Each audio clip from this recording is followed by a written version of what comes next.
Bismillahirrahmanirrahim. Alhamdulillahi nahmaduhu wa nasta'inuhu wa nastaghfiruh wa na'udzubillahi min syururi anfusina wa min sayyiati a'malina may yahdihillahu fala mudhillalah wa may yudhlilhu fala hadiyalah.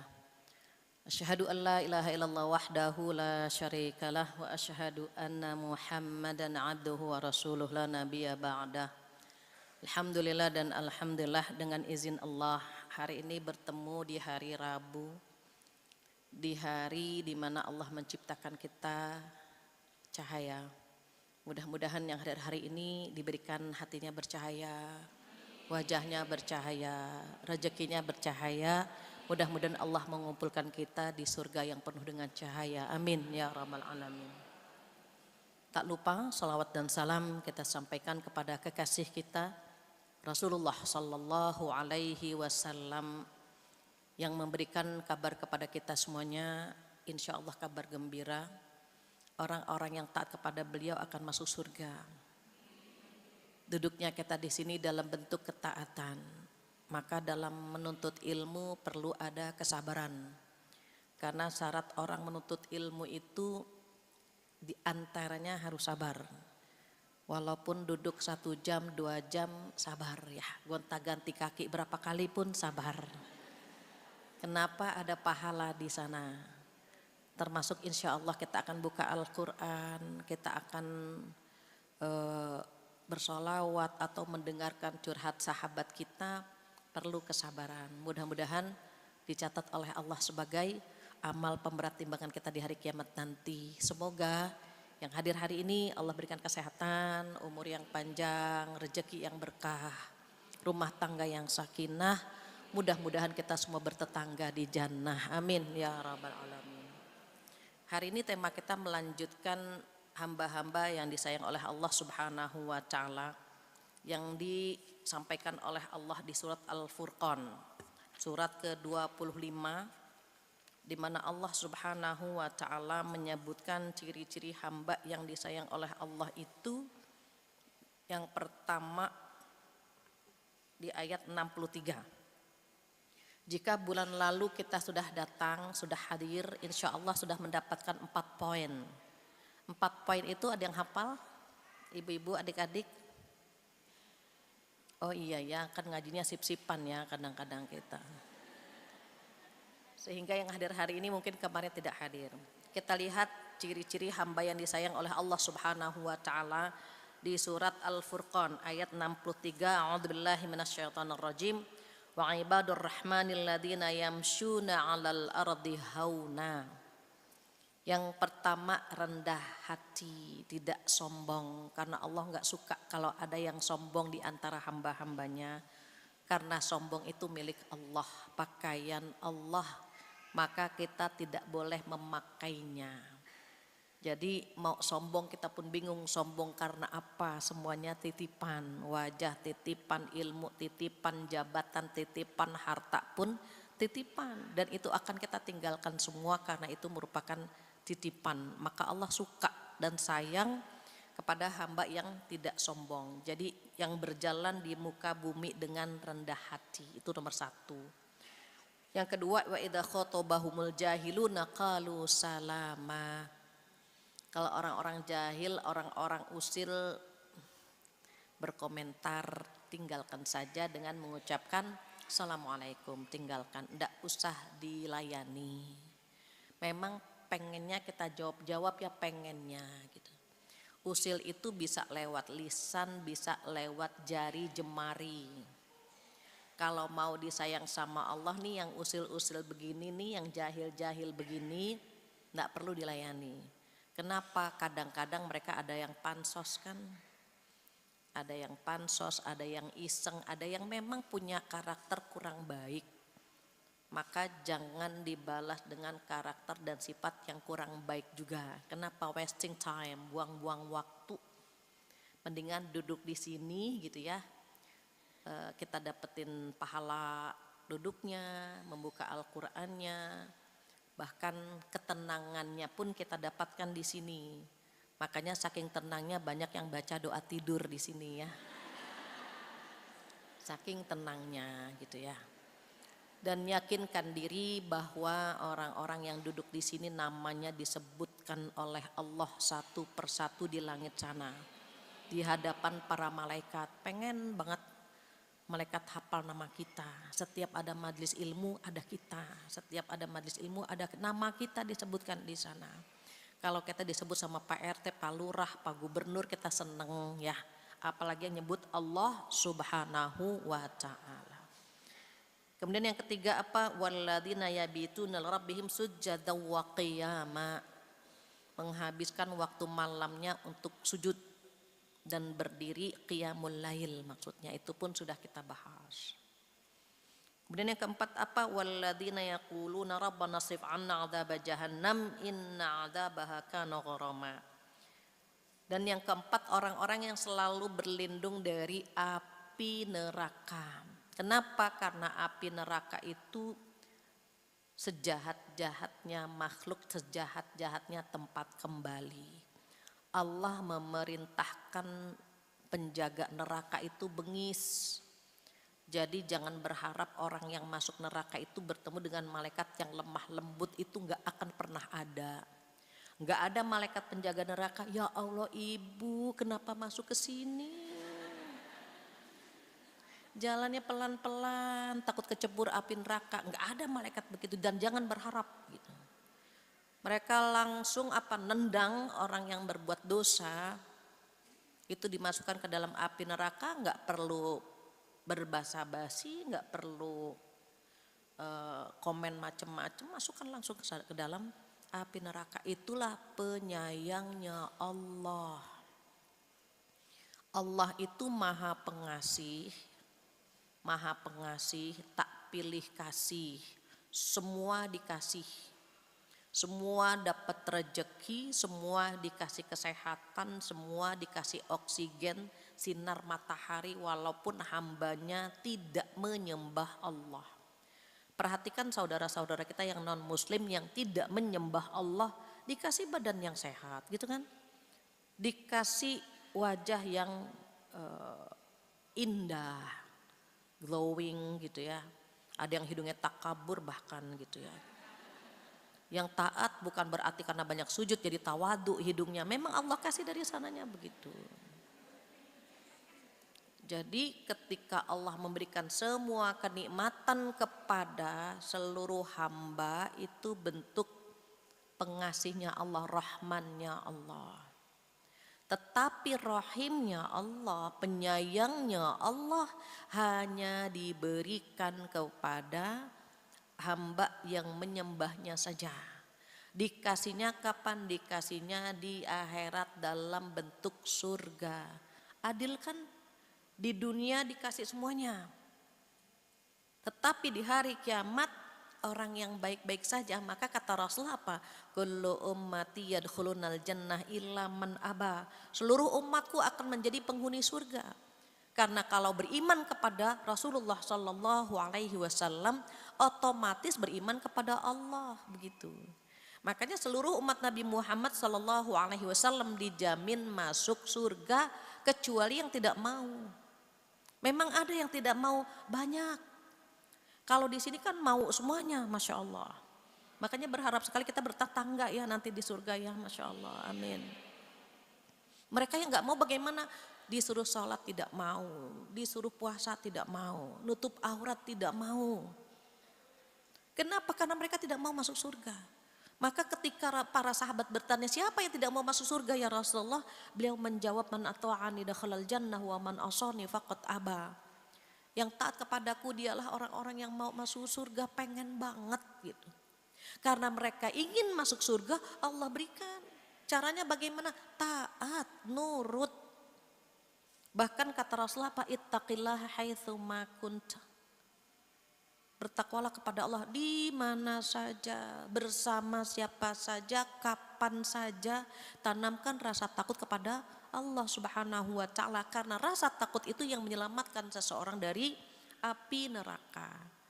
Jadi makhluk tersadis itu ya api neraka.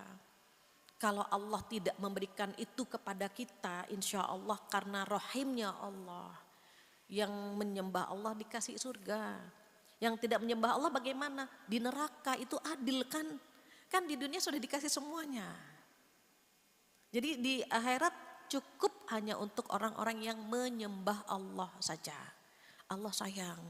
Makanya dunia sijnul mukmin wa jannatul kafir. Dunia itu penjara buat orang-orang beriman dan surga buat orang-orang kafir. Maksudnya apa dikatakan penjara? Karena di dunia banyak larangan. Tidak boleh minum mabuk ya, nggak boleh selingkuh, tidak boleh mencuri, tidak boleh ngerumpi. Sementara kita masih banyak banget yang doyan ngerumpi. Kalau nggak ngerumpi sariawan gitu. Mulutnya asem gitu ya. Kalau sudah ngaji baiknya ya ditinggalkan gitu. Proses, semuanya proses. Jangan sampai berpikirnya begini, saya nggak mau ngaji, kenapa? Pas ngaji jadi tahu banyak hal, ini nggak boleh, males. Enggak begitu. Enakan nggak ngaji, saya nggak tahu apa-apa kan, bebas saya mengerjakan apa saja. Enggak begitu berpikirnya. Yang tidak mengaji pun ditanya, kenapa kalau nggak tahu nggak ngaji, kan gitu, sama saja. Ditanya juga sama Allah. Maka ketika Allah Subhanahu wa ta'ala menciptakan surga dan neraka, maha adilnya Allah. Karena diciptakan atau diberikan hanya untuk orang-orang yang menyembah saja. Berlindunglah dari api neraka sebanyak-banyaknya, termasuk ketika udara panas banget ya, kurangi ngeluhnya, banyakin doanya. Kita kan ya Allah panas banget, kipas. Astagfirullah sih memang istighfar, tapi dengan keluhan astagfirullah gitu ya. Jadi kalau panas, Allahumma ajirna minan nar, ya Allah jauhkanlah aku dari panasnya api neraka. Ini perbanyak berdoa agar terhindar dari api neraka. Kenapa nanti kita lihat di ayat yang lain, neraka itu punya 3 cabang. Api neraka itu punya 3 cabang, ada yang dari kanan, ada yang dari kiri, ada yang melilit dari tengah.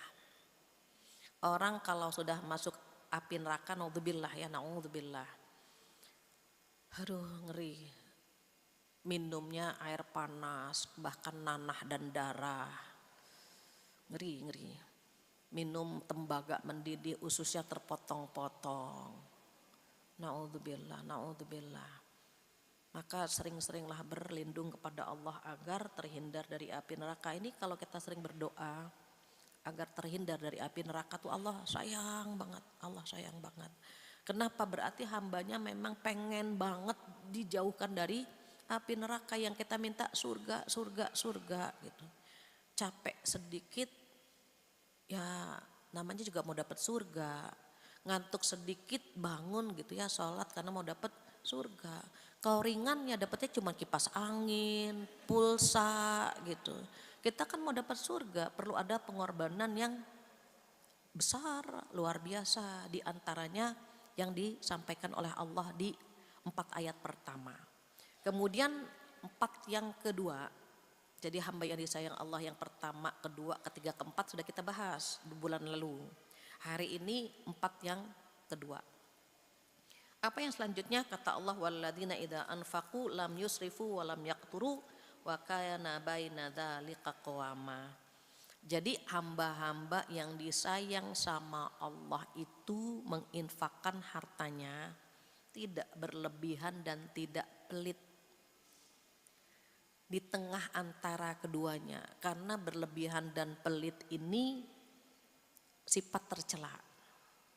Yang bagus yang mana? Standar saja. Ini terkait dengan sedekah. Jadi kalau misalnya punya suami 3T, takwa, tampan, tajir, diajak keliling lu, tajir melintir terus kita nggak pulang-pulang gitu ya. Jika memang pemborosan gitu, itu kan sedekah kepada keluarga juga kan sedekah ya. Suami memberi nafkah kepada istrinya sedekah, kepada anaknya juga sedekah. Terus kalau istri kepada suami tidak punya kewajiban memberi nafkah. Tetapi jika istri punya penghasilan, kemudian dia membantu suaminya, anaknya, orang tuanya, maka pahalanya 2 kali lipat. Yang pertama pahala sedekah, yang kedua pahala silaturahim. Nah, ketika kita berinfak, ketika kita bersedekah baik kepada keluarga dekat maupun kepada keluarga lain, keluarga jauh atau orang lain, maka kata Allah jangan berlebih-lebihan dan jangan juga pelit. Ini dua sifat tercela, makanya di antara tengah-tengah saja.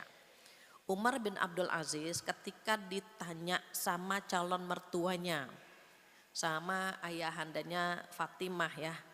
Ya Umar bin Abdul Aziz, kamu nanti menafkahi putriku bagaimana? Apa jawaban beliau? Aku akan memberikan nafkah kepada putri bapak yang terbaik dan terhindar dari dua sedekah yang tercela. Kemudian beliau membaca ayat ini. Jadi walladzina idza anfaqu lam yusrifu wa lam yaqturu. Tidak berlebihan dan tidak kikir. Kenapa? Wa kana baina dzalika qawama. Yang tengah-tengah saja, tidak berlebihan dan tidak kikir. Mengapa tidak boleh dua-duanya? Gini, manusia itu kalau berlebihan itu suka lebay dan nyesel. Sedekah nih ada kotak, sedekah 100. Tiba-tiba di luar ada bazar, 100 dapat 3 gitu. Jilbab 100 dapat 3, itu suka ada nyeselnya tuh manusia. Ya coba tadi gitu. Pengen beli jilbab gak ada lagi uangnya. Maka dikhawatirkan ada penyesalan. Dikhawatirkan ketika terlalu berlebihan dia gak ada uang, diingat-ingat lagi yang kemarin tuh. Yang dia sudah sedekahkan kepada fulan. Manusia terkadang demikian. Kenapa juga gak boleh pelit? Kalau pelit itu menyimpan penyakit hati. Ibu perhatikan air sumur. Air sumur kalau diambil airnya, pernah nggak air sumur itu kering karena diambil airnya? Enggak.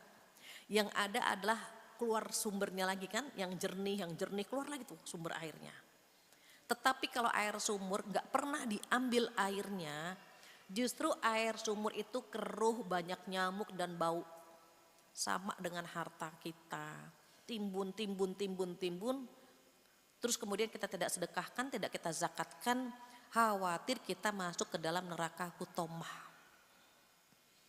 Apa kata Allah? A'udzubillahi minasyaitonirrajim. Wailul likulli humazatil lumazah alladzi jama'a malan wa 'addadah.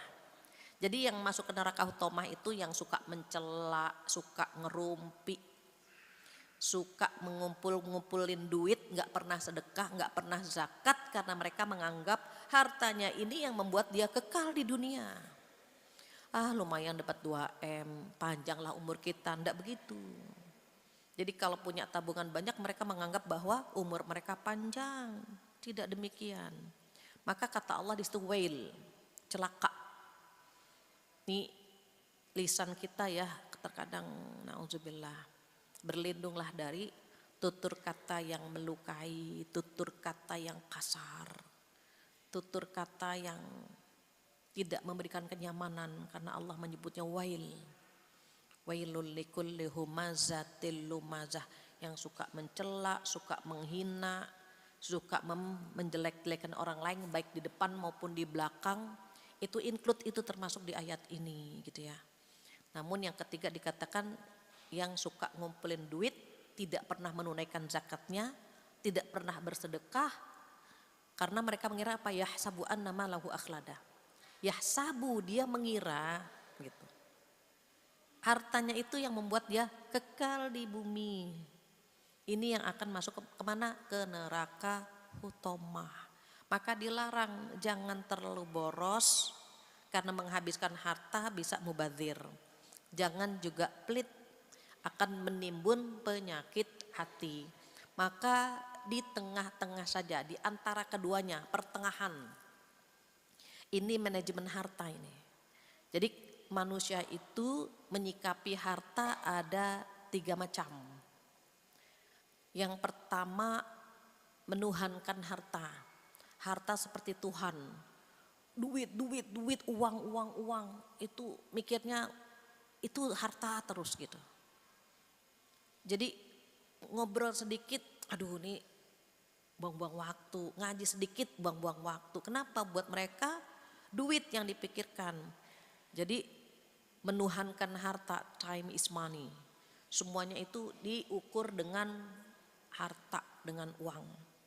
Ini kelompok nomor 1. Yang kedua, menihilkan harta, menihilkan, tidak membutuhkan harta gitu. Kebalikannya, kalau yang pertama itu kan menuhankan, harta itu jadi Tuhan gitu. Kayaknya kalau punya harta bisa begini, bisa begitu, bisa begini, bisa begitu, semua diukur dengan harta. Yang kedua kebalikannya, menihilkan harta, menganggap harta itu racun dunia, melalaikan gitu, membuat seseorang masuk ke dalam neraka sehingga mereka tidak mau tertarik, tidak mau melihat harta.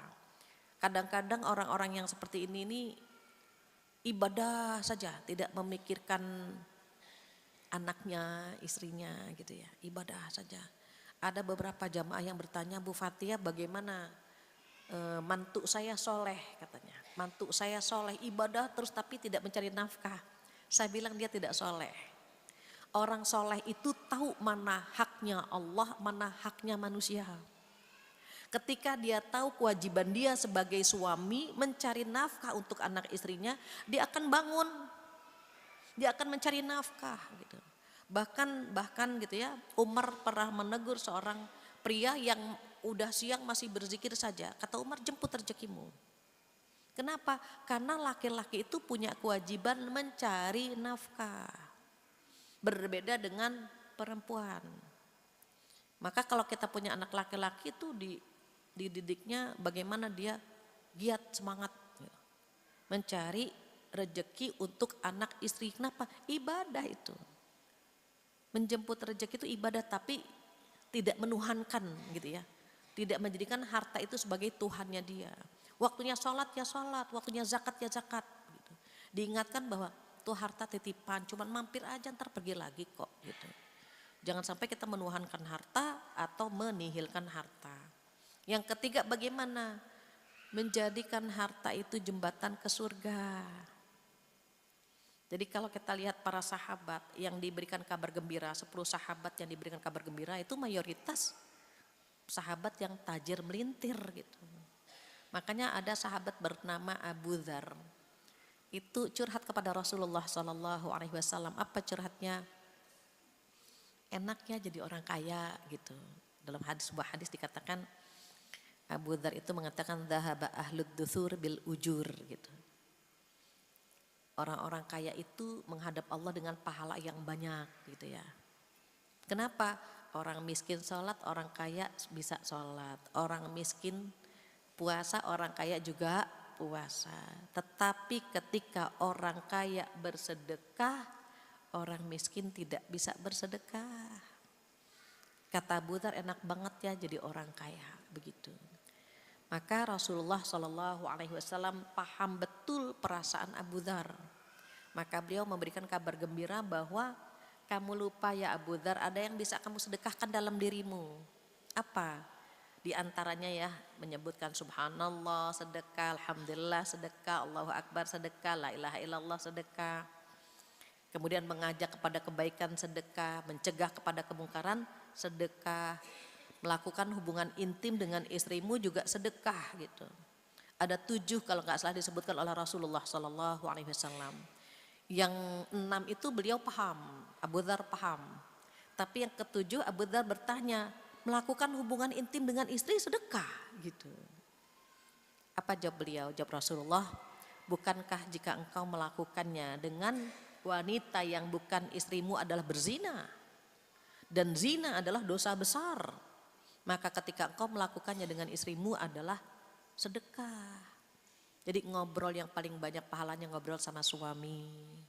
Pegangan yang paling banyak pahalanya pegangan sama suami gitu. Tatap-tatapan yang paling banyak pahalanya ya tatap-tatapan dengan suami. Berangkat ke pengajian, cium tangannya, tuh. Itu pahalanya banyak itu. Dosa-dosa kita berguguran dengan suami. Pulang nanti cium lagi tangannya ayah, pamit, udah datang, gitu. Hampiri, jangan ayah sini deh, ayah sini. Kenapa mau salim? Jangan suami kita yang suruh nyamperin kita. Kitanya yang nyamperin suami, ambil tangannya, cium, gitu. Itu pahalanya banyak gitu ya. Jadi nanti suami merasakan enak ya istriku kalau sudah ngaji, ahlaknya baik, tutur katanya indah. Jadi besok ketika kita izin ngaji diizinkan. Tapi kalau kita ngaji nggak ada perubahan sama sekali, nanti kita izin mau ngaji. Emang mama ngaji kok nggak ada perubahan? Suami nggak merasakan perubahan kita. Diusahakan ada perubahan sehingga next suami bisa ngaji bareng. Ayah kita ngaji yuk gitu sama-sama. Enak loh ya gitu. Jadi kita bareng-bareng di dunia, bareng-bareng juga di surga gitu. Karena naudzubillah ya di akhir zaman ini banyak orang-orang yang lebih suka dengan pasangan orang lain ketimbang dengan pasangan sendiri.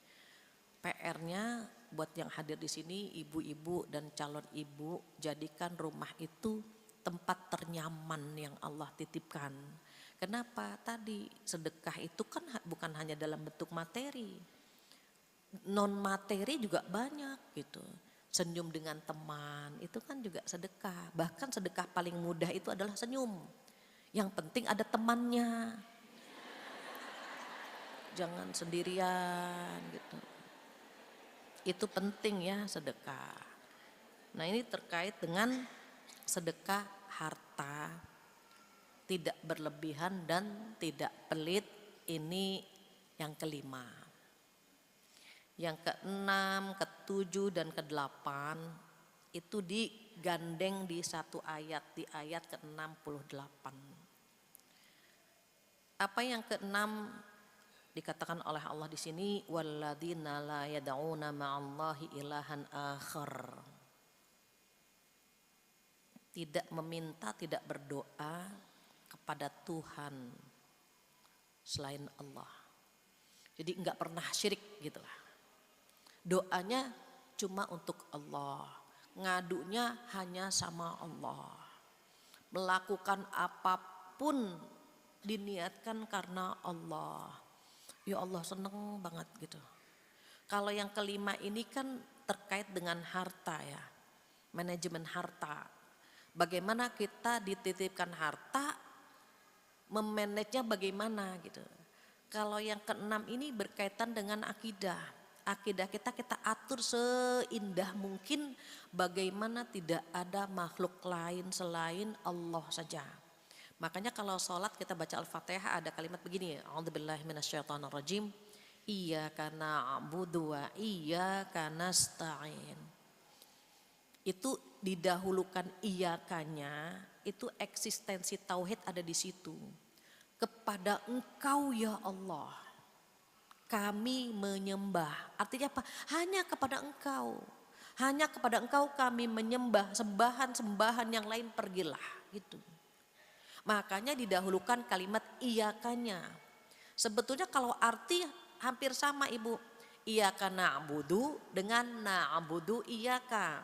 Kalau iyaka na'budu kepada Engkau kami menyembah. Kalau na'budu iyaka gitu ya, kami menyembah kepada Engkau. Artinya sama. Tetapi kualitas akidahnya, substansi tauhidnya itu lebih kuat iyaka. Didahulukan hanya kepada Engkau ya Allah kami menyembah. Sembahan-sembahan yang lain pergi. Kenapa? Kami punya Allah yang maha segala-galanya. Kami lemah Engkau maha kuat. Kami miskin Engkau maha kaya. Kami rapuh Engkau maha kuat. Kami butuh Engkau memberikan semuanya. Semuanya Allah kasih sama kita. Padahal ibadah kita sangat jauh dari sempurna, sangat jauh. Sholat tidak khusyuk-khusyuk banget. Puasa enggak ikhlas-ikhlas banget. Sama suami enggak taat-taat banget. Sedekah enggak banyak-banyak banget. Apa yang bisa kita banggakan dengan ibadah yang sangat-sangat terbatas ini? Tapi Allah ngasih kita semuanya, semuanya. Dan Allah maha sabar. Kita bikin dosa sama Allah nggak langsung dihukum. Kita ngerumpi nih 2 jam, nggak langsung sariawan. Enggak. Dibiarkan saja, biarkan. Kita sholat terlambat, nggak dibuat badan kita tuh kecengklak gitu, enggak kan. Pada terlambat lagi sama Allah, dibiarkan. Mungkin nanti malam dia istighfar, mungkin besok malam dia taubat, ditungguin sama Allah. Coba kalau kita disakiti, pengennya kan balasnya langsung kan, dicubit pengen nyubit langsung gitu kan, dirumpiin pengen ngerumpiin langsung. Kalau Allah tuh sabar banget, padahal dosa kita banyak, ibadah kita jauh dari sempurna. Tapi Allah ngasih kita kesehatan, ngasih kita umur panjang. Kalau Allah ngasih kita sampai detik ini bisa bernafas, punya rahasia itu, berharap amal kita bertambah. Nominalnya bertambah, sesungguhnya jatah kita berkurang. Apalagi kita tahun depan sudah di akhir 2024 gitu. Itu pasti itu jatah kita di dunia berkurang. Masa mau begitu-begitu terus kan gitu. Jadi ketika kita bilang sama Allah, iya karena abudu, hanya kepada engkau kami menyembah. Artinya apa? Sembahan-sembahan yang lain pergilah. Wa iyyaka nasta'in. Dan kepada engkau ya Allah kami minta tolong. Tolong ya Allah, tolong. Jadi ibu kalau lagi minta sama Allah itu seakan-akan tidak ada jarak, mau nangis, lapor gitu. Sama manusia kita kan suka curhat ya. Kalau manusia suka bocor. Walaupun kita bilang jangan bilang-bilang ya, beres, aman, aman. Tapi suka bocor juga gitu. Kok dia tahu ya masalah kita gitu. Kalau sama Allah benar-benar tersimpan. Benar-benar tersimpan. Jadi kalau sama Allah tuh kita curhat, Allah dengerin gitu ya. Allah itu maha mendengar, termasuk yang ada di dalam hati kita tuh Allah dengar. Kalau manusia mendengarnya terbatas. Ibu bertanya kepada saya, ngangkat tangan semua, Bu Fatia mau nanya, saya nggak dengar. Saya bilang satu-satu, ya satu-satu, saya nggak mendengar. Kenapa? Karena pendengaran kita terbatas. Allah maha mendengar. Walaupun kita berdoa di waktu yang sama, berdoa semua jadi waktu yang sama. Dengan bahasa yang berbeda, dengan permintaan yang berbeda, Allah tahu, Allah dengar. Kita mau curhat sebanyak apapun tuh Allah gak pernah bosen dengerinnya. Maka hamba-hamba yang disayang sama Allah itu tidak menjadikan Tuhan selain Allah. Jadi Allah saja gitu maksudnya. Tidak menjadikan sembahan-sembahan yang lain sebagai Tuhan. Allah saja. Allah saja, Allah dulu, Allah lagi, Allah terus gitu.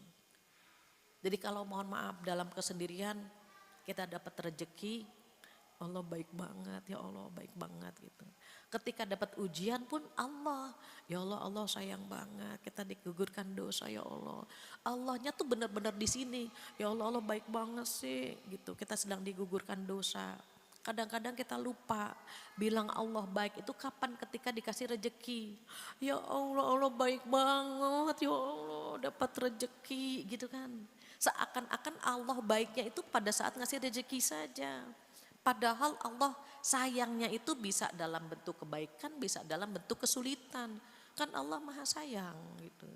Jadi diusahakan tidak ada di benak kita, di pikiran kita, dalam doa kita kecuali Allah, Allah, Allah, Allah. Anak kecil baru lahir itu usahakan yang dia kenal tuh Allah. Allah gitu. Allah yang diajarkan pertama. Kalau kita kan mama, mama itu yang pertama kita ajarkan. Harusnya apa? Allah, Allah. Ketika dia bilang Allah, wah bahagianya kita. Dia mengenal Allahnya gitu ya. Jadi anak cucu kita yang pertama kita ajarkan kalimat Allah. Di situ ada ketulusan, ada keikhlasan. Kenapa? Karena di hati kita memang semuanya untuk Allah saja gitu. Jadi belajar untuk tidak menduakan Allah sama sekali. Tidak akan pernah menduakan Allah. Kita saja nggak mau dimadu kan, nggak mau diduakan kan. Padahal kita nggak ngasih oksigen sama suami kita, nggak ngasih matahari kepada suami kita nggak mau dimadu, nggak mau diduakan. Allah itu menggenggam semuanya. Kenapa tega-teganya kita menduakan Allah? Maka yang disayang sama Allah adalah tidak pernah berpikir untuk menduakan Allah dengan sembahan-sembahan yang lain. Itu yang keenam. Berarti kalau yang kelima manajemen harta kita, kalau yang keenam memanage akidah kita. Allah saja gitu. Kemudian yang selanjutnya wala yaqtulunan nafs, tidak membunuh. Jadi yang ke-7, makanya ini dosa besar semuanya nih. 6, 7, 8 itu tidak melakukan dosa besar. Tidak melakukan dosa besar di sini tidak syirik, tidak membunuh, tidak berzina. Jadi tidak membunuh gitu ya, jiwa yang telah diharamkan oleh Allah gitu.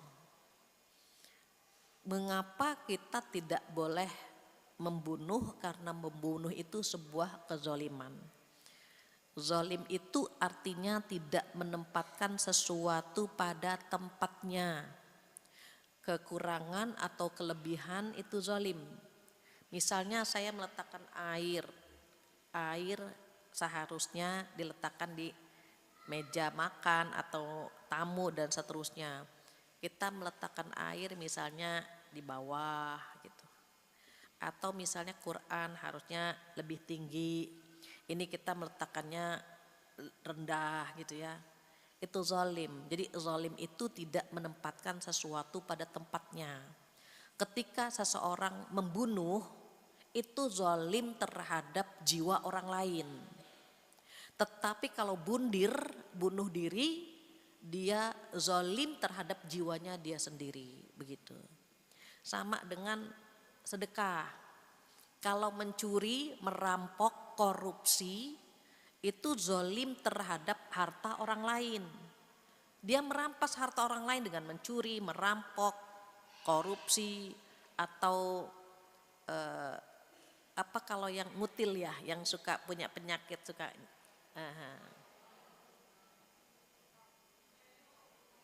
klepto. Iya. Iya, itu penyakit kan ya. Padahal dia orang mampu tapi suka ngambil-ngambil gitu. Itu tuh zalim terhadap harta orang lain.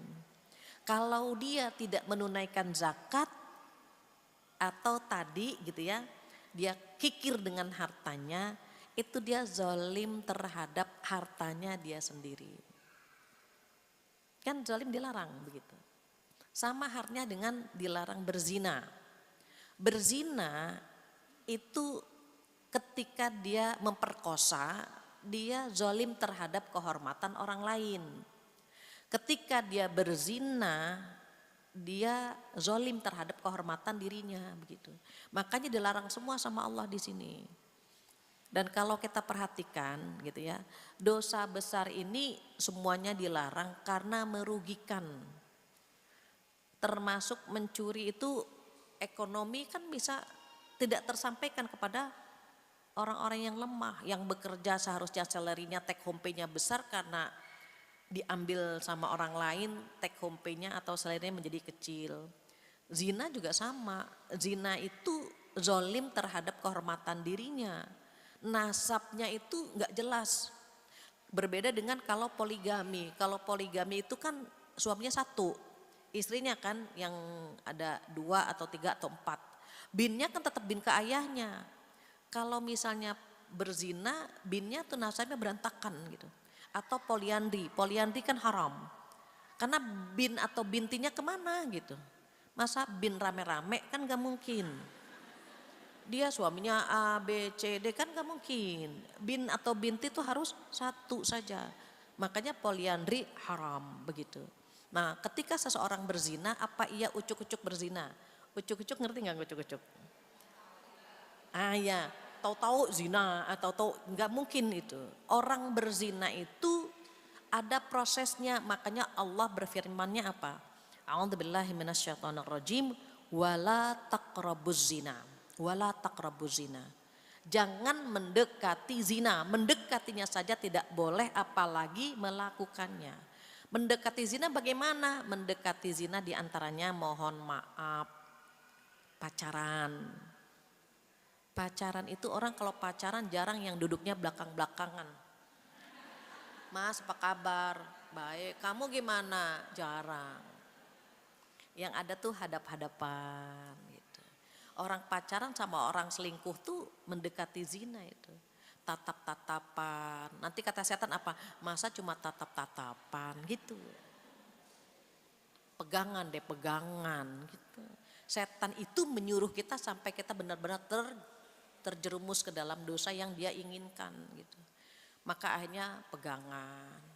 Terus gitu ya disuruh sama setan demikian. Maka kalau kita melihat proses orang berzina itu deket-deket dulu.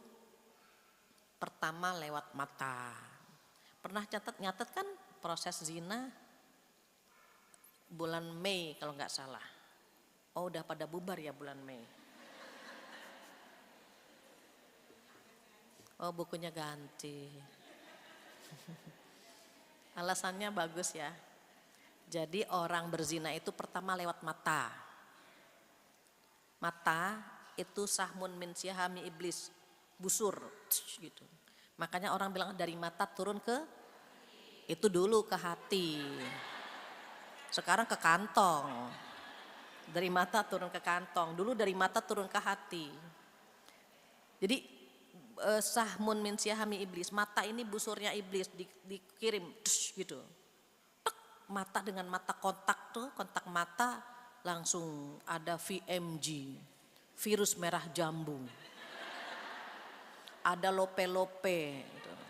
Makanya kenapa kita disuruh menahan pandangan? Karena mata ini memang busurnya iblis. Terus boleh gak sih ngelihat kalau kepepet gitu? Melihat itu bonus ketika tabrakan saja. Tabrakan, ya Allah gitu ya. Kan diskon gak banyak-banyak, kalau gak 10-20%. Langsung astagfirullahaladzim gitu. Kecuali kalau kita melihat surat An-Nur ayat 30-31. 30 itu laki-laki disuruh menahan pandangan, 31 perempuan disuruh menahan pandangan. Di situ memang ada kalimat min absorihim gitu ya, di surat 24. Nah min itu litabayid, sebagian. Jadi tundukkan sebagian pandanganmu.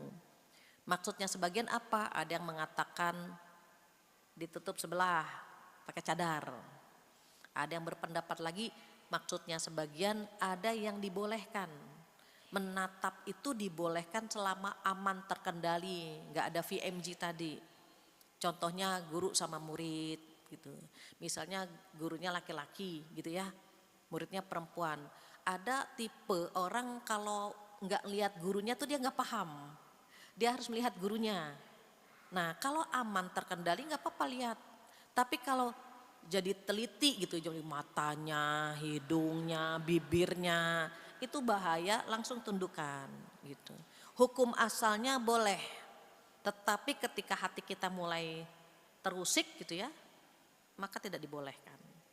Itu guru sama murid. Hukum asalnya ya boleh.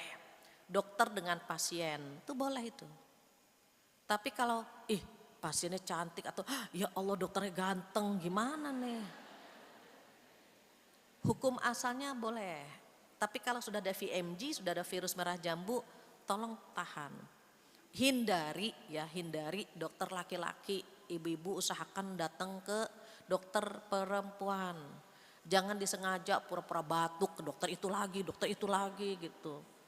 Banyak ya sekarang yang kalau saya lihat di media sosial tuh dokternya itu good looking, jadi pasiennya banyak ngantri.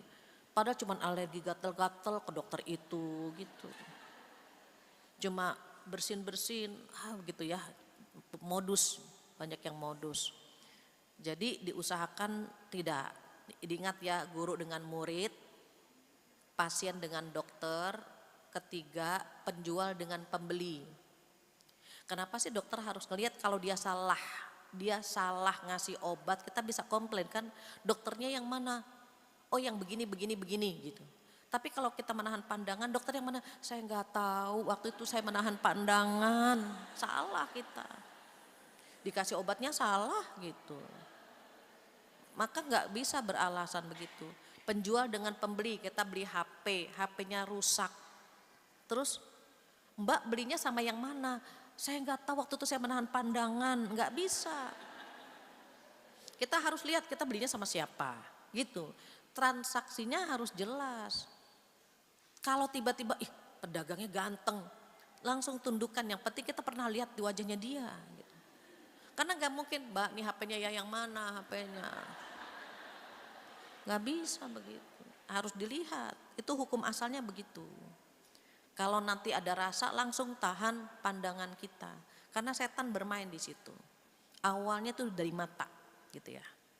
Dari mata kedua kenal. Itu Mas itu siapa sih?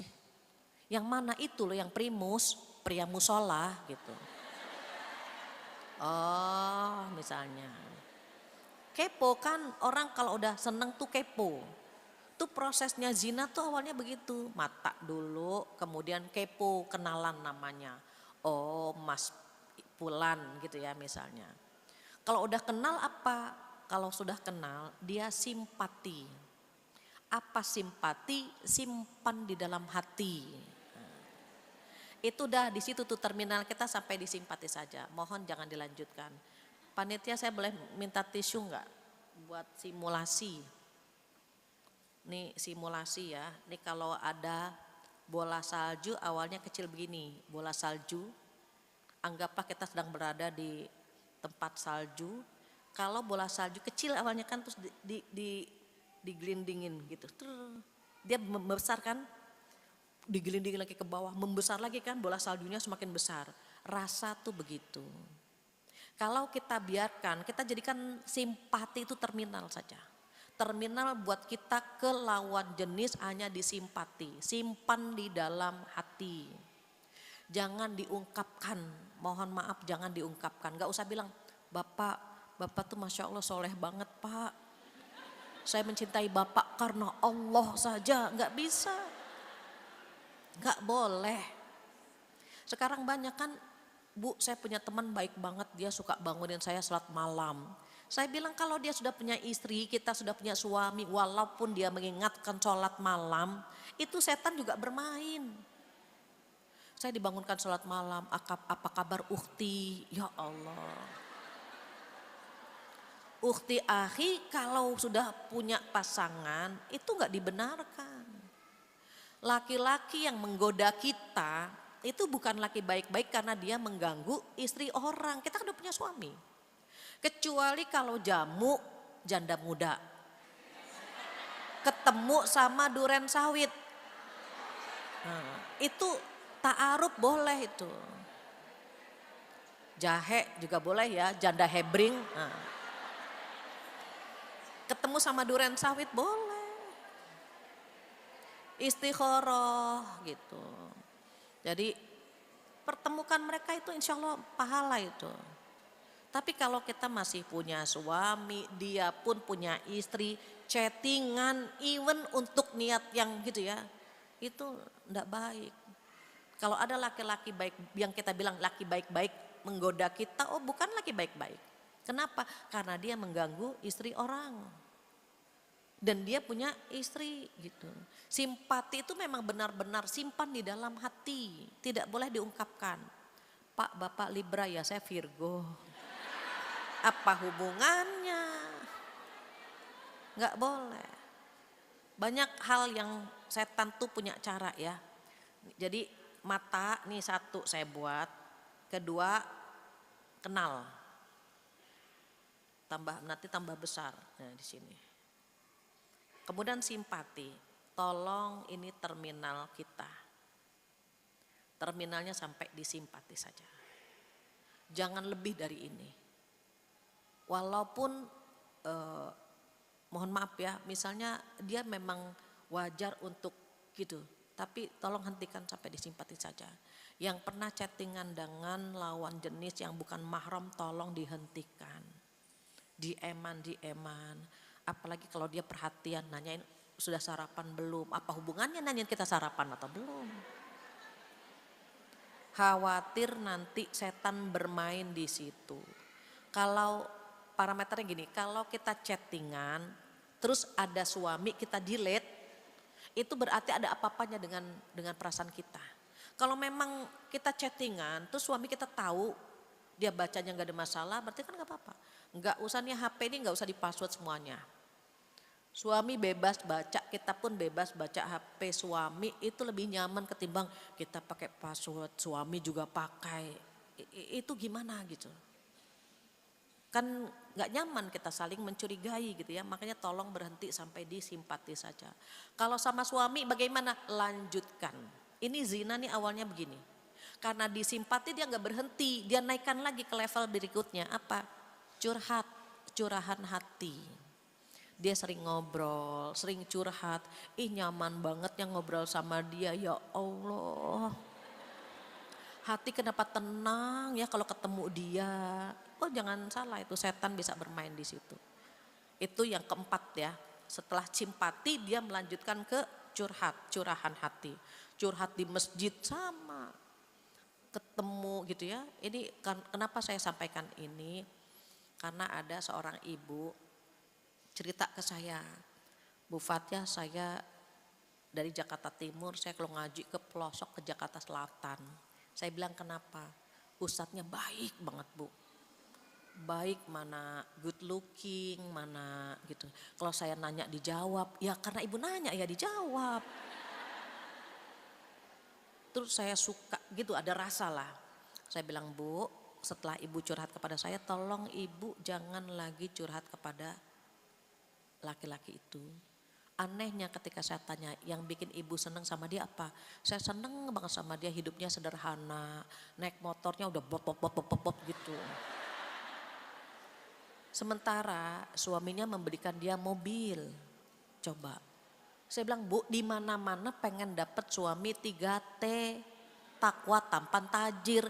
Ibu kenapa nyari 3T yang lain? Udah tua, tuh lali, tertindas, saya bilang. Dia cari yang begitu, yang motornya udah jelek gitu. Saya berpikir waktu itu setan hebat banget ya, itu saja. Setan hebat banget ya.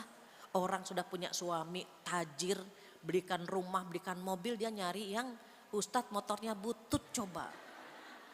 Saya bilang ini luar biasa. Kenapa? Karena dia ketika simpati dia lanjutkan dengan curahan hati, ini yang keempat. Kalau sering curhat, maka tumbuh yang kelima, rindu, kangen. Kok dia gak datang sih ya Allah.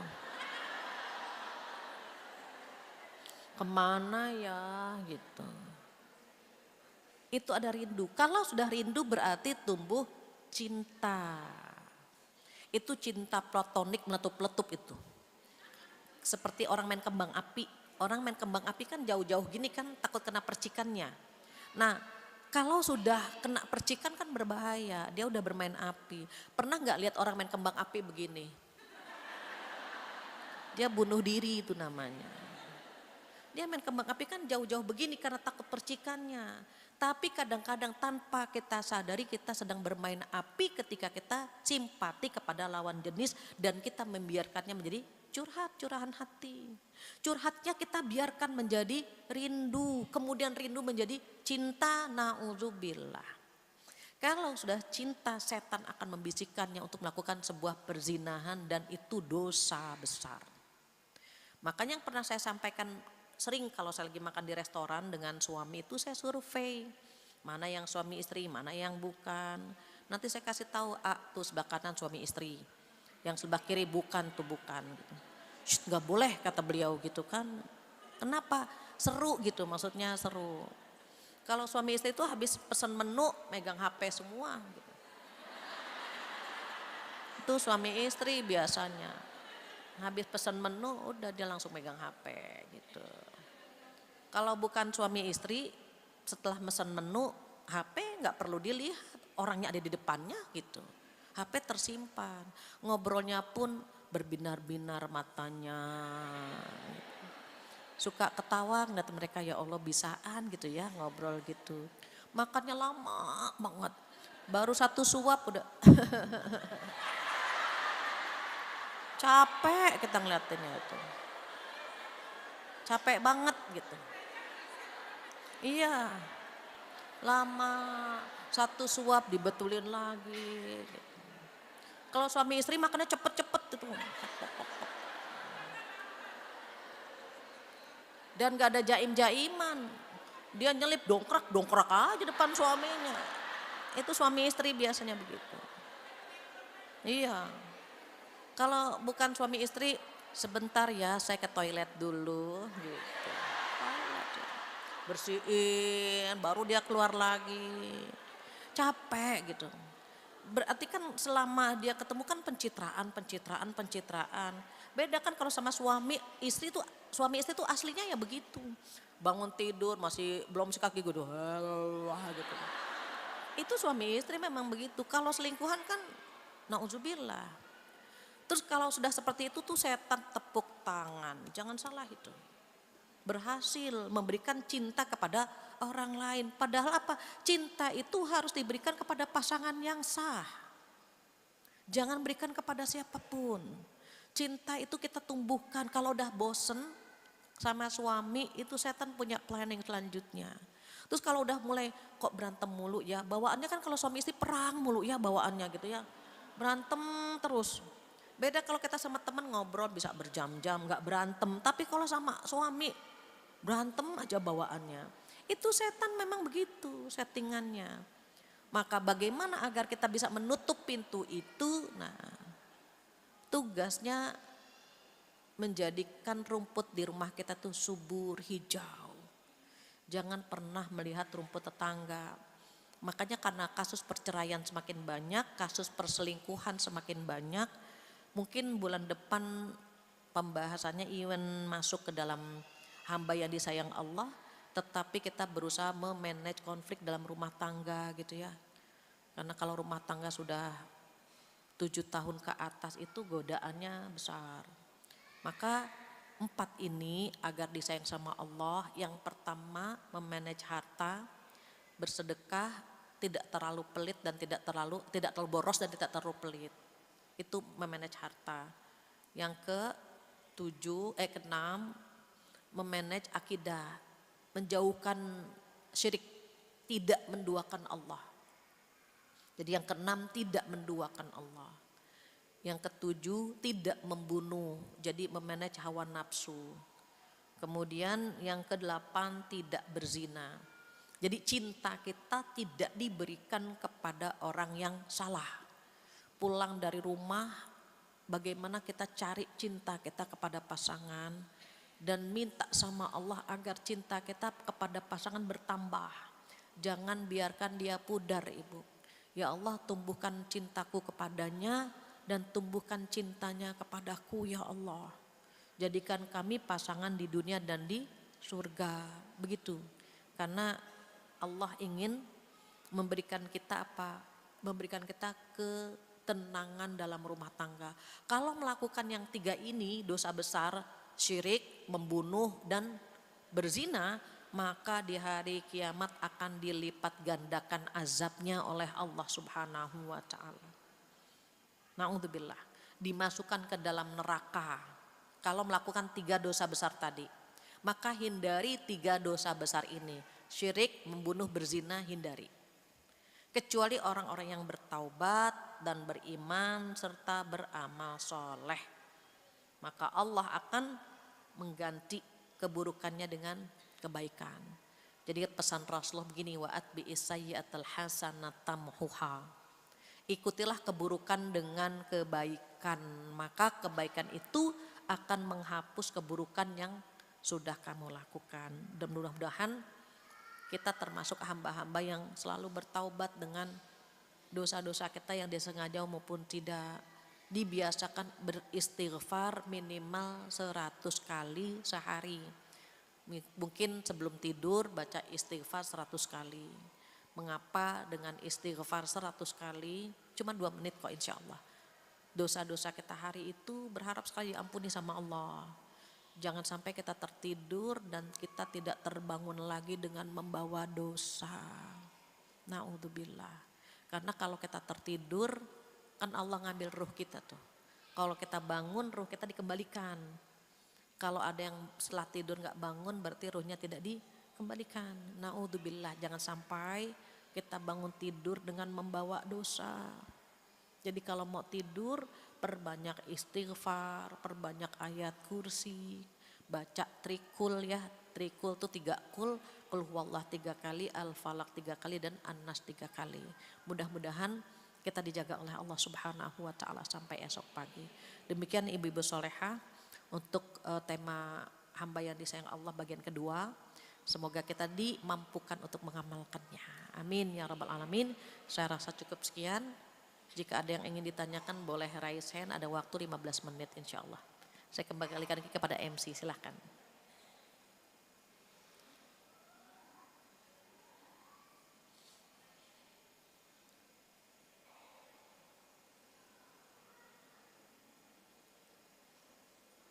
Baik, ada.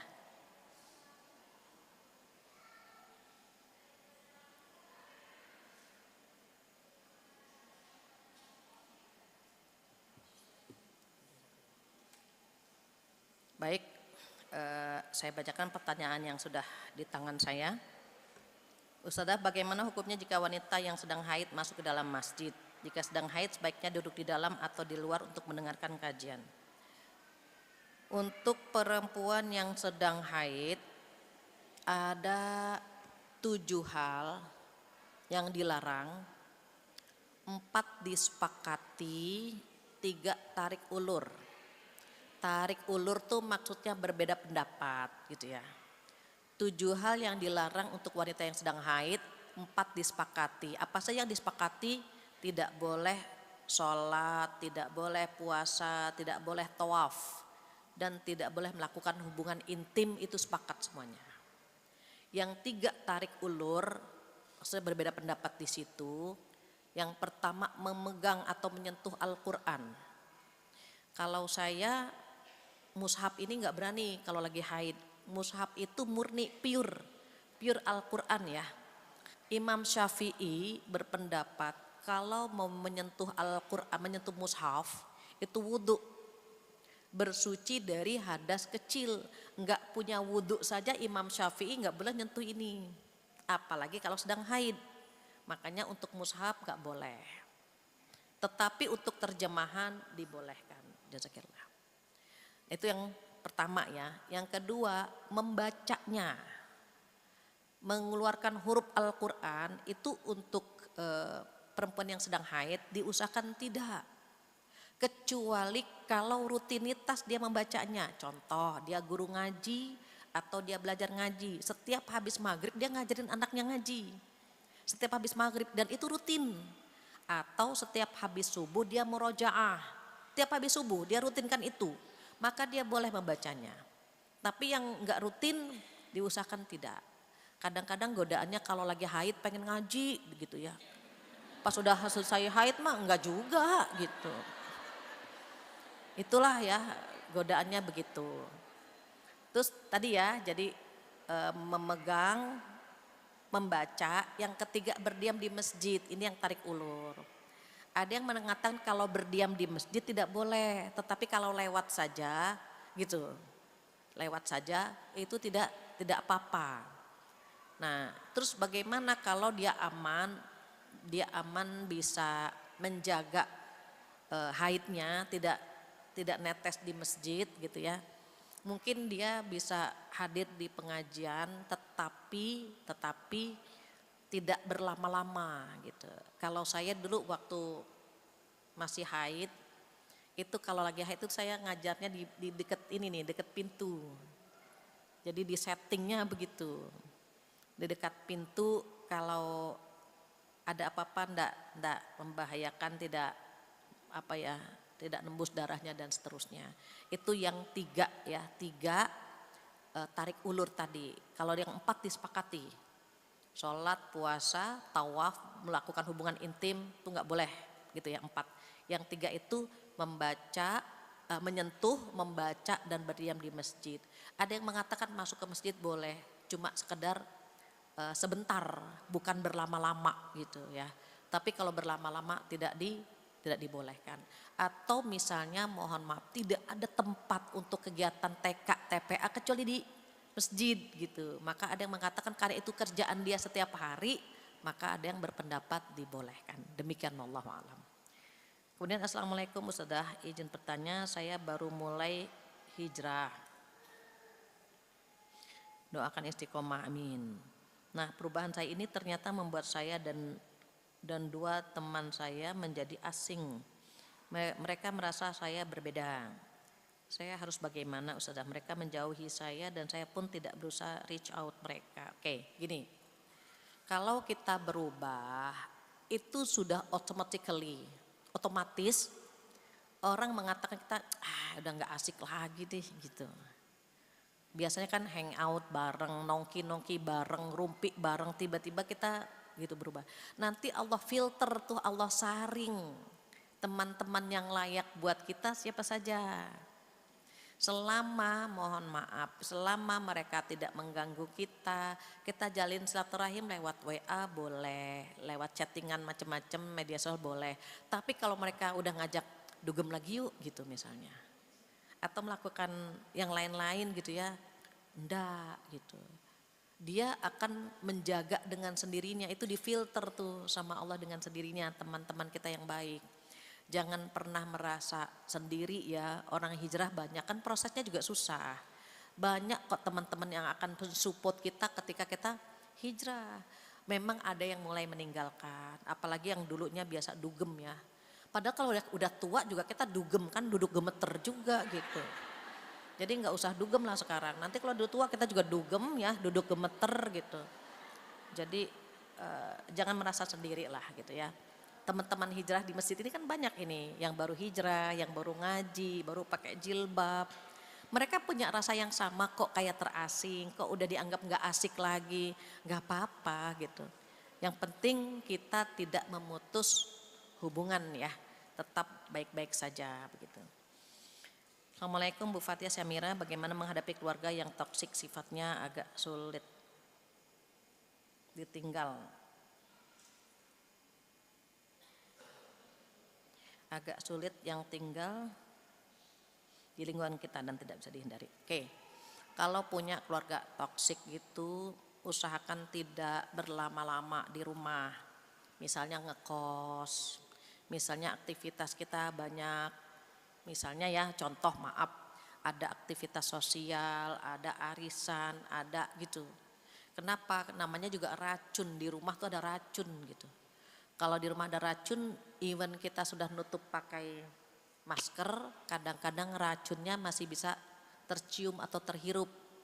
Mau tidak mau harus keluar dari rumah itu, entah itu ngekos, entah itu nyari tempat lain gitu ya, yang bisa membersihkan kita dari racun-racun di rumah.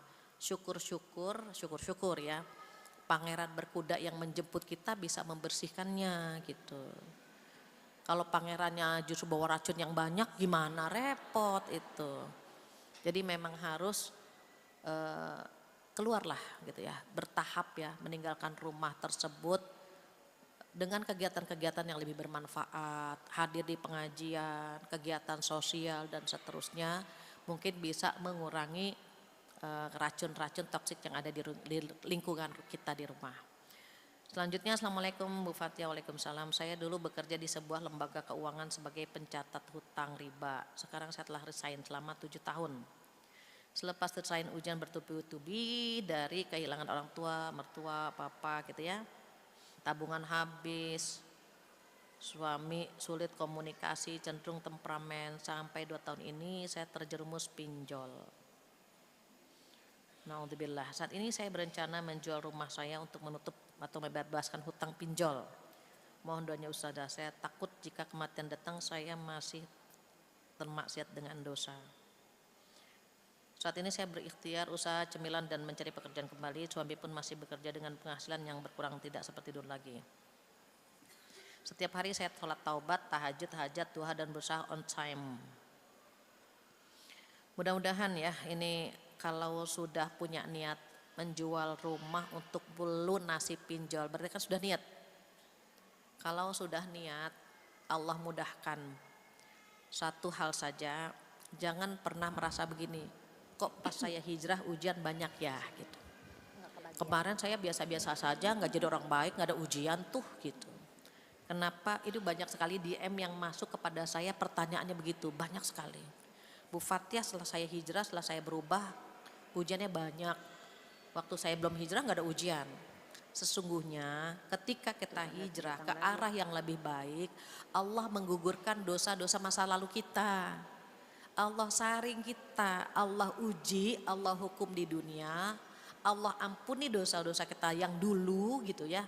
Di mana digugurkannya sekarang? Lebih baik digugurkan dosanya di dunia ketimbang harus diazab di akhirat. Makanya Allah sayang. Kita dikasih ujian sebagai penggugur dosa. Karena orang-orang yang di dunianya diuji, insya Allahnya hisab di akhirat lebih gampang begitu. Bismillah Ustazah, mohon maaf izin ini yang mau bertanya langsung Ustazah. Oh Di iya. depan Ustazah. Oh ya, ini bagaimana pertanyaan ini nanti dulu ya. Iya sebentar Ustazah, Siap, ini hanya satu orang saja Ustazah. Baik, di mana? Ya. Boleh angkat tangannya. Oh iya, silakan. Bismillahirrahmanirrahim.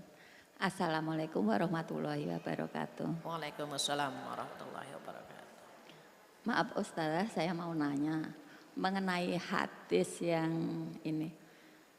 Ada seorang pelacur yang bisa masuk surga gara-gara kasih minum pada seekor anjing. Nah, kalimat seperti itu banyak disalahartikan oleh sebagian orang. Sehingga mereka itu tidak mengutamakan ibadah-ibadah yang lainnya. Misalnya sholat, nggak penting juga, yang penting jadi orang baik bisa masuk surga. Nah, gimana itu penjelasannya? Mohon kami dijelaskan sejelas-jelasnya. Jazakallahu khairan. Wassalamualaikum warahmatullahi wabarakatuh. Waalaikumsalam warahmatullahi wabarakatuh. Ketika dia memberikan haknya kepada hewan saja di hadapan Allah baik. Apalagi hak manusia, tetapi tetap didahulukan haknya Allah. Haknya Allah didahulukan, kewajiban kita kepada Allah didahulukan. Dia menjadi orang baik ketika dia ingat dengan yang menciptakannya. Dia tahu yang menciptakannya adalah zat yang maha segala-galanya. Kewajiban dia kepada Allah itu apa? Nah itu yang harus dia perhatikan. Jadi kalau dia berbuat baik kepada manusia tetapi tidak berbuat baik kepada Allah, bagaimana dia dikatakan baik begitu. Jadi tetap sama halnya misalnya begini, ada anak baik banget sama tetangga, tetapi sama ibunya durhaka. Bagaimana dia dikatakan anak baik kalau sama ibu kandungnya saja dia durhaka. Even dia baik sama ibu-ibu yang lain. Begitu. Jadi bagaimana dia dikatakan baik kalau dia durhaka pada penciptanya begitu. Jadi hadis ini menyampaikan pesan kepada kita, even dia memberi minuman kepada seekor hewan saja sama Allah dicatat sebagai amal soleh, apalagi melakukannya kepada manusia. Itu anjuran untuk kita berbagi atau memberikan pertolongan kepada siapapun begitu. Jadi jangan sampai disalahartikan ya, orang baik itu paling tahu mana kewajiban dia kepada Allah, mana kewajiban dia kepada manusia. Salah juga gitu ya, karena kita harus merasa malu kalau tidak bisa berbuat baik kepada Allah Subhanahu wa Ta'ala yang memberikan kita semuanya. Kita dikasih hadiah sama manusia, kita bilang terima kasih. Bagaimana mungkin kita dikasih kebaikan, kenikmatan sama Allah, kita tidak mengucapkan terima kasih. Buktikan terima kasih kita dengan menjalankan perintah Allah dan meninggalkan larangannya. Itu bukti kita pandai bersyukur dan pandai berterima kasih kepada Allah Subhanahu wa Ta'ala. Demikian, jadi jangan pernah merasa bangga dengan kebaikan yang kecil tadi gitu ya, dengan meninggalkan kewajiban kepada Allah Subhanahu wa Ta'ala. Demikian, jadi Orang baik itu orang yang paling tahu apa kewajiban dia kepada Allah, apa kewajiban dia kepada makhluk.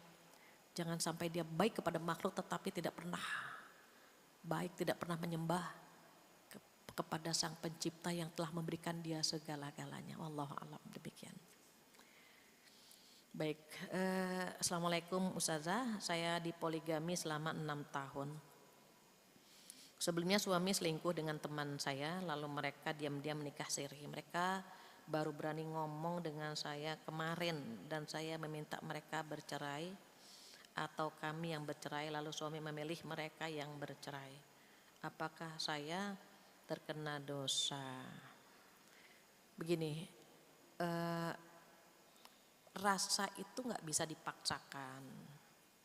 Rasa itu nggak bisa dipaksakan. Kalau dia nggak mampu di poligami, dia kan bisa sholat istikharah ya.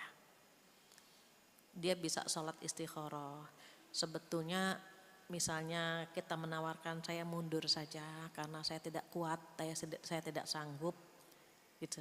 Saya tidak sanggup untuk di madu atau di poligami. Kemudian suami, baik kalau kamu nggak kuat, saya pilih kamu, tanpa menyuruh pisah, biarkan suami yang memutuskan begitu. Itu sesungguhnya masalah rasa. Khawatir kita tambah dosa ketika kita di poligami gitu ya.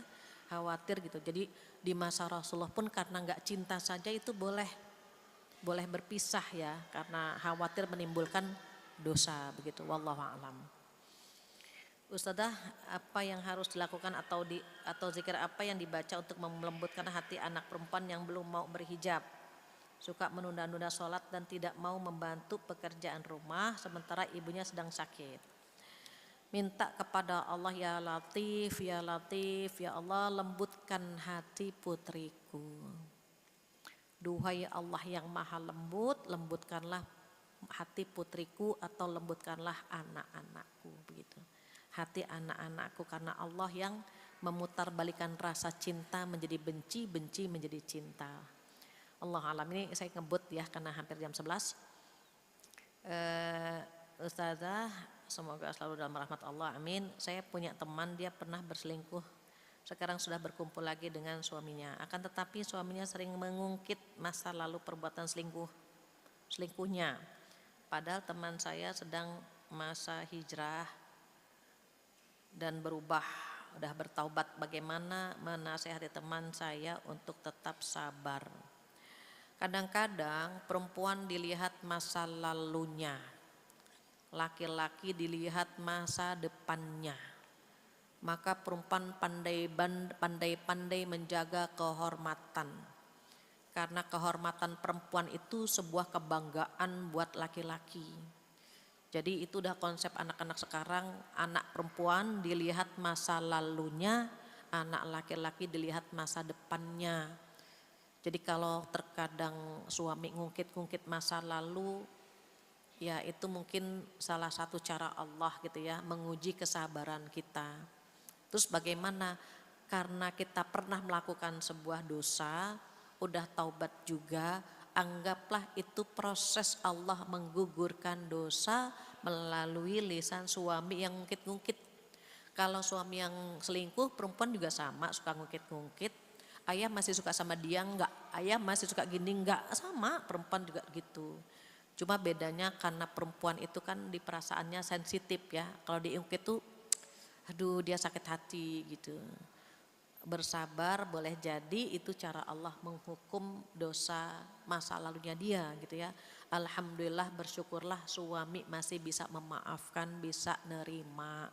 Jadi kalau ada tutur kata yang melukai, sampaikan ke suami, ayah saya tuh sudah taubat, ayah saya sudah hijrah, kenapa ayah masih mengungkit masa lalu saya? Bilang sama Allah lagi, Allah berikan hamba kesabaran dengan tutur kata yang disampaikan oleh suami hamba, ya Allah berikan hamba kesabaran. Satu saja, minta kesabaran. Makanya kalau masuk surga kenapa? Salamun alaikum bima sobartum, malaikat menyambut kita apa? Selamat kepada kalian karena kesabaran kalian. Jadi mau dapat sesuatu yang luar biasa, sabarnya kita sama-sama diperbesar, diperkuat begitu ya. Terakhir, Assalamualaikum Ibu, izin bertanya apakah membuli dan sejenis ini termasuk mendapat dosa membunuh? Karena membuli itu kan walau tidak membunuh fisik tapi bisa membunuh karakter dan psikis, sehingga bisa juga membuat orang yang dibuli sakit hati. Kalau berbicara sama atau tidak, ya tidak sama. Kalau membunuh, orang tersebut tidak hidup lagi. Kalau membunuh karakter, orangnya masih ada, cuma psikisnya dia yang terluka gitu ya. Di mata hukum pasti berbeda dengan orang pacaran dan orang berzina, kan beda kan begitu. Tetapi sudah mendekati. Allah itu maha adil Allah itu. Sekecil apapun dosa kita akan diperlihatkan, dan sekecil apapun amal soleh kita akan diperlihatkan. Faman ya'mal mithqala dzarratin khairan yarah wa may ya'mal mithqala dzarratin syarran yarah. Jadi sekecil apapun gitu, jangan sampai, sebetulnya kita, ini contoh, jangan sampai seharusnya kita masuk ke dalam surga. Terus ada satu pasir yang membuat dosa kita bertambah berat hanya dengan satu butir pasir. Ternyata hisab kita jadi lama gitu. Jadi hindari hal-hal yang, melakukan hal-hal yang merugikan orang lain, menyakiti orang lain. Khawatir sebetulnya proses kita udah mau masuk nih ke dalam surga. Pas ditimbang ada satu butir pasir yang nempel di timbangan kejahatan. Dan itu membuat hisab kita menjadi lama. Na'udzubillah. Mudah-mudahan yang kita usahakan saat ini adalah bagaimana menambah amal soleh sekecil apapun. Sekecil apapun kita tambah amal soleh, paling gampang istilahnya apa? Kita sama-sama ngumpulin recehan ya. Sama-sama ngumpulin recehan, sama-sama nambah amal soleh sekecil apapun. Berharapnya apa? Berharapnya amal soleh yang kecil ini yang mengantar kita kepada surganya Allah. Demikian ibu-ibu soleha, alhamdulillah karena sudah jam 11, waktu kita sudah habis. Mudah-mudahan kita bisa bertemu lagi bulan depan di Rabu kedua juga ya. Di Rabu kedua insya Allah kita bertemu lagi, dan semoga Allah berikan kepada kita kesempatan untuk hadir kembali, diberikan kesehatan, umur panjang, bertemu lagi dengan keimanan yang lebih indah lagi. Itu saja, kesempurnaan milik Allah, kekurangan dari saya mohon dimaafkan. Kita tutup dengan doa penutup majelis bersama-sama. Subhanakallahumma wa bihamdika asyhadu an la ilaha illa anta astaghfiruka wa atubu ilaik. Wabillahi taufiq hidayah. Assalamualaikum warahmatullahi wabarakatuh.